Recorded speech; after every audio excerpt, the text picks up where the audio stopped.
A Quaresma é tempo de jejum, oração e caridade. E são esses exercícios espirituais que nos aproximam ainda mais de Deus. Vamos agora no quadro Bons Conselhos refletir sobre esse assunto. E hoje, no nosso Bons Conselhos, nós vamos entender um pouco melhor sobre a prática dos exercícios espirituais durante o período da Quaresma. Para isso, vamos conversar agora com o Padre Anderson Fábio. Padre, muito obrigada por nos conceder essa entrevista, falar um pouquinho sobre esse assunto para a gente. Gratidão é minha, Joyce, de acolher o programa em tuas mãos. Padre, começa contando para a gente quais são os exercícios espirituais que nós, cristãos, podemos realizar durante esse período quaresmal.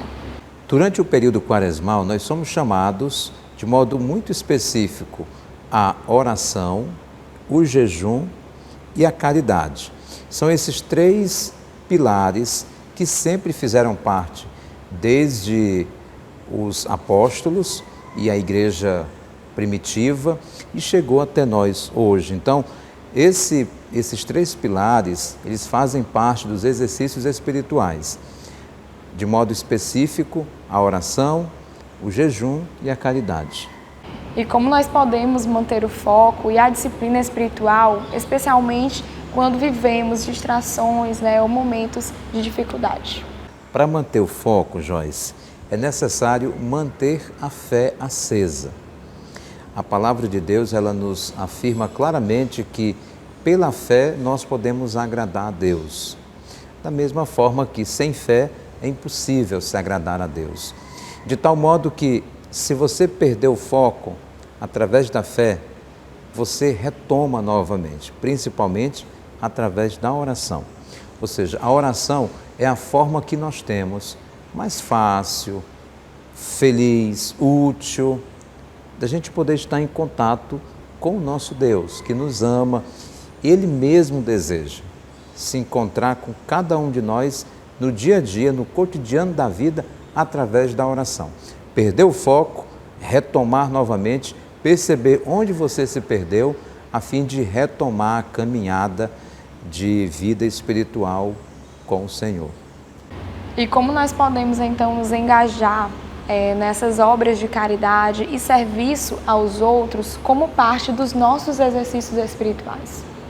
O engajamento, Joyce, ele é uma consequência desses três pilares, oração, jejum e caridade, colocados em exercício. Porque a consequência de uma pessoa que tem vida de oração é exatamente ela fazer algo pelo outro, fazer algo pelo próximo. Então você se engaja. A caridade é o meio mais evidente que tem de você dar testemunho do Deus que você diz acreditar, que acredita e que crê e que professa.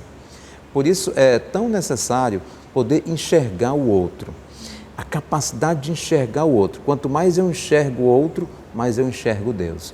Do contrário, Joyce, quanto mais eu esqueço do outro, do meu próximo, caridade, mais eu deixo de enxergar a Deus. É quase uma pessoa que fica cego. Então, se eu sou cego para não perceber as necessidades do meu irmão, eu não vou enxergar a Deus, porque eu enxergo a Deus através do meu próximo. Você já falou, de diversos exercícios espirituais que nós devemos realizar durante esse período da Quaresma. Quais são, então, os benefícios que nós cristãos recebemos realizando esses exercícios? Em Lucas 11, os apóstolos pedem para Jesus: Senhor, ensina-nos a orar. E Jesus os ensinou. Então, pela oração, nós temos o primeiro benefício é a comunhão com Deus. E quando a gente tem comunhão com Deus, Deus molda a nossa personalidade, o nosso jeito de ser, de tratar as pessoas. Então veja como a comunhão com Deus nos dá um benefício de bem-estar consigo e com os outros. A segunda consequência, quando a gente exercita os três pilares quaresmais, é também essa comunhão com as pessoas. É tão bom, Joyce, onde nós estivermos, a gente ser uma presença de Deus, com quem estivermos, independentemente das pessoas, ser uma presença de Deus. no apoio e na motivação das pessoas.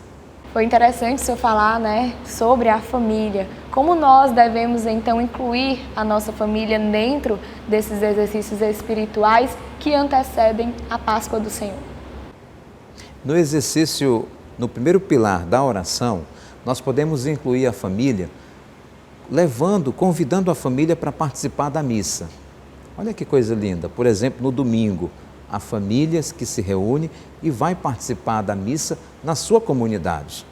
No pilar do jejum, que tal toda a família se organizar e, à medida que cada um se ajuda, também fazer aquele jejum e até dialogar, conversar de como vão fazer esse jejum no que diz respeito à alimentação. No quesito da caridade, que tal toda a família visitar uma obra de caridade da nossa ação social arquidiocesana? Nós temos exemplo lá de Misericórdia, que acolhe pessoas com câncer.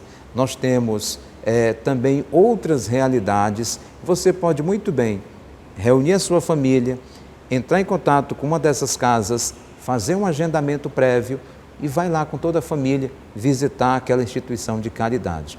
Lembrar que caridade, Joyce, não pode se resumir apenas ao tempo quaresmal. Em todo o tempo nós somos chamados a testemunhar a caridade. De tal modo que, vivendo esses três pilares com intensidade na quaresma, cheguemos ao domingo de Páscoa, a fim de que, com o coração e a mente, possamos celebrar a Páscoa do Senhor, que ressuscitou dos mortos por amor de nós.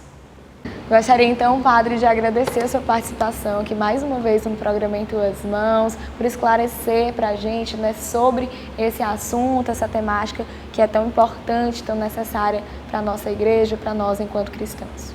Muito obrigado, Joyce, e obrigado também à produção do programa Em Tuas Mãos e a você, telespectador. Que Deus abençoe sua quaresma, viva bem com intensidade rumo à Páscoa do Senhor.